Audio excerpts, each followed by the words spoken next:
Ito kabalik tanaw yung Funko Pop na pinipirmahan ni Donatello, no, ni Sir Ernie Reyes Jr. na gumanap na Donatello sa Teenage Mutant Ninja Turtle. At ayan na nga po, napirmahan na. At ayun na nga guys, no, nasa atin na ang pirmadong Funko Pop na Donatello na pinirmahan ni Sir Ernie Reyes Jr.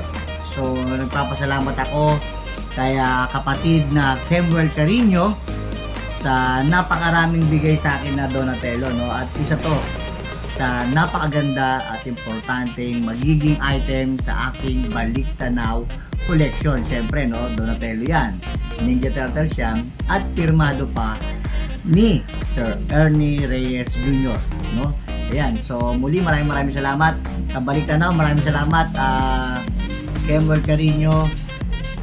Nasa akin na ngayon ang ating Funko Pop na i-display sa Balik-Tanaw Museum. Thank you po.